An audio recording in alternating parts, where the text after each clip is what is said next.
আসসালামু আলাইকুম। সকাল থেকে কিন্তু হামস্টার কম্বাটে ঢুকা যাচ্ছে না। আপনি যখনই ঢুকতে চাচ্ছেন তখনই কিন্তু আপনাদের সামনে ঠিক এরকম একটা ইন্টারফেস ওপেন হয়ে যাচ্ছে এবং উপরের দিকে কিন্তু রিকোয়েস্ট ইরর নামে একটি অপশন চলে আসতেছে। এই প্রবলেমটা কেন হচ্ছে? অনেকেই কিন্তু এই প্রবলেমটার কারণে মনে করতেছেন হামস্টার কম্বাট স্ক্যাম করেছে। এই ভিডিওতে আপনাদেরকে জানিয়ে দিব কেন এই সমস্যাটা হয়েছে এবং এই সমস্যাটার সমাধান কি। এছাড়া আপনারা যারা বাইন্যান্সের মাধ্যমে হামস্টার কম্বাটের টোকেনগুলোকে উইথড্র করতে চাচ্ছেন তারা কিন্তু আপনার বাইন্যান্স অ্যাকাউন্টের ডিপোজিট অ্যাড্রেসটাকে এখান থেকে পাচ্ছেন না। এখানে কিন্তু সাসপেন্ড নামে একটি অপশন চলে এসেছে। এই প্রবলেমটা কখন সলভ হবে বা কিভাবে সলভ করবেন সেটাও কিন্তু ভিডিওতে জানিয়ে দিব। ভিডিওটা সম্পূর্ণই দেখতে থাকুন। আমাদের সবারই কিন্তু হামস্টার কম্বাট ওপেন হচ্ছে না।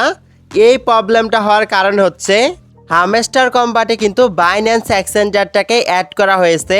তারপর থেকে কিন্তু আমরা অনেকেই হামস্টার কম্বাটে আমাদের বাইন্যান্স অ্যাকাউন্টে ডিপোজিট অ্যাড্রেসটাকে অ্যাড করতে চাচ্ছি। এর জন্য কিন্তু হামস্টার কম্বাটের সার্ভারে অনেক চাপ পড়ে গেছে। তার জন্য কিন্তু হামস্টার কম্বাটটা ওপেন হচ্ছে না এবং এখানে কিন্তু রিকোয়েস্ট ইরর নামে অপশনটা চলে আসতেছে। হামস্টার কম্বাট কিন্তু এই প্রবলেমটাকে সলভ করার জন্য বা তাদের সার্ভারটাকে ঠিক করার জন্য চেষ্টা করতেছে। যখনই ঠিক হয়ে যাবে তখনই কিন্তু আবারও আগের মতো হামস্টার কম্বাট ওপেন হয়ে যাবে। তাছাড়া কিন্তু তারা হামস্টার কম্বাট লিস্টিংয়ের উপরে বিভিন্ন প্রকার আপডেট নিয়ে আসতেছে। তার জন্যই কিন্তু এই প্রবলেমটা দেখা যাচ্ছে। আপনারা চিন্তা করবেন না, কিছু সময় অপেক্ষা করেন, কিছু সময়ের মাঝখানেই কিন্তু এই প্রবলেমটা সলভ হয়ে যাবে এবং আবারও আগের মতো হামস্টার কম্বাট ওপেন হয়ে যাবে। আপনাদের যাদের বাইন্যান্স অ্যাকাউন্ট থেকে ডিপোজিট অ্যাড্রেস কপি হচ্ছে না অথবা ওপেন হচ্ছে না, এইখানে সাসপেন্ড অপশনটা দেখাচ্ছে, তারা কি করবেন দেখেন। এই বিষয়টা নিয়েও কিন্তু আপনাদের চিন্তা করার প্রয়োজন নেই।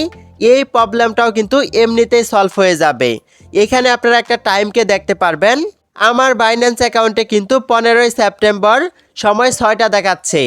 আপনাদের এইখানে যে সময়টা দেখাবে ওই সময় কিন্তু এমনিতেই এই সাসপেন্ড প্রবলেমটা সলভ হয়ে যাবে এবং এইখানে কিন্তু ডিপোজিট অ্যাড্রেস এবং মেমো অ্যাড্রেসটা কিন্তু চলে আসবে।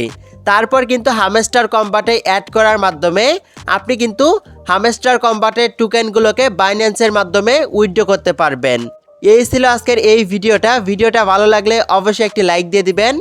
আমাদের চ্যানেলে নতুন হয়ে থাকলে সাবস্ক্রাইব করে আমাদের ছোট্ট পরিবারের সদস্য হয়ে যাবেন।